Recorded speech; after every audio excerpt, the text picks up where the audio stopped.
ফ্যাসিবাদী সরকারের পতনের পর দেশের প্রশাসনিক কাঠামোয় বড় ধরনের অচলাবস্থার সৃষ্টি হয়।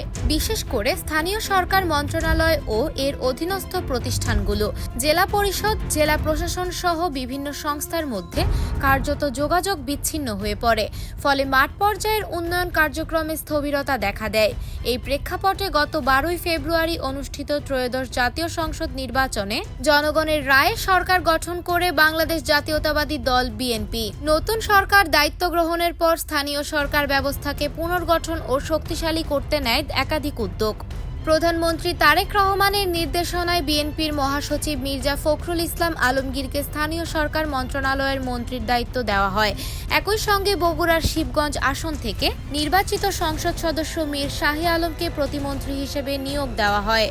দায়িত্ব গ্রহণের পর মাত্র 3 মাসের মধ্যে স্থানীয় সরকার মন্ত্রণালয়ের কার্যক্রমে দৃশ্যমান পরিবর্তন আনতে সক্ষম হয়েছেন প্রতিমন্ত্রী মীর শাহী আলম।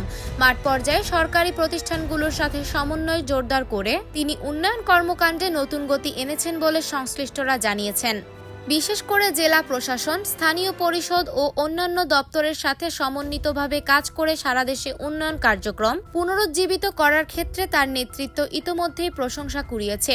বিভিন্ন অঞ্চলে অবকাঠামো উন্নয়ন, সেবার মান বৃদ্ধি এবং প্রশাসনিক কার্যক্রমে গতিশীলতা ফিরিয়ে আনতে তার ভূমিকা দৃশ্যমান। তবে এরই মধ্যে একটি মহল থেকে অনুমোদনহীন ও অপ্রতিষ্ঠিত কিছু সংবাদ মাধ্যমের মাধ্যমে বিভ্রান্তিকর ও মিথ্যা তথ্য প্রচারের অভিযোগ উঠেছে। এসব অপপ্রচারের মাধ্যমে প্রতিমন্ত্রীর ভাবমূর্তি ক্ষুণ্ণ করার চেষ্টা চলছে বলে সংশ্লিষ্টরা মনে করছেন। এ বিষয়ে প্রতিমন্ত্রী মীর শাহী আলমের সাথে কথা বললে তিনি জানান, অনুমোদনহীন সংবাদ মাধ্যম নিয়ে আমি কিছু বলতে চাই না। সাংবাদিকরা সমাজের আয়না, আমি তাদেরকে সম্মান করি।